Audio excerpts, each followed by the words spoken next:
Now, at the same time, I've heard from a lot of Native groups out in British Columbia who have spent the last few years fighting Northern Gateway. Now there are other proposals for other pipelines through the territories, Kinder Morgan, Trans-Pacific Trails, a whole host of other pipelines. That they don't want their children in 20 years from now to have to be spending their time fighting the same pipeline battles, playing whack-a-mole with these pipeline corporations.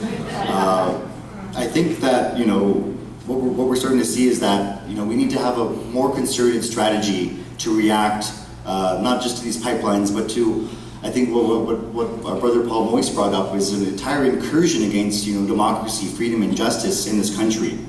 So I think we all agree that we need to defeat Stephen Harper. I like what you said, lay him off.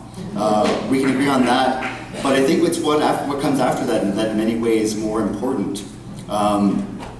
I think we need to ask ourselves if we can commit to supporting, empowering, and extending solidarity to the First Nations and other marginalized communities who are leading many of these struggles.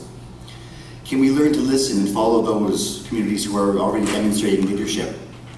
Can we find alternatives for those communities that have been held hostage economically, even communities that are suffering from economic Stockholm syndrome because of the stranglehold that industry has on them? In particular, can we think of our just transition for not just our workers, but for Indigenous communities who may be fully dependent at this time on these extractive industries? Can we commit to starting to implement solutions now, not just thinking of them as something way off in the future? We have a lot of the technologies to generate electricity or heat or other manufacturing processes a lot better, but we can do a lot more towards reducing and making more efficient our current energy use as well. But I think the fundamental question is, can we commit to building up the power of communities beyond the ballot box? Because most of these issues aren't even fully in the control of our government. A lot of them are controlled by us. A lot of them will be resolved in the streets, in the classrooms, in our workplaces, in our communities. In short, can we commit to not just regime change, but system change?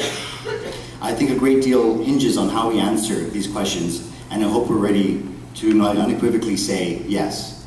Now we'll go on. Thank you.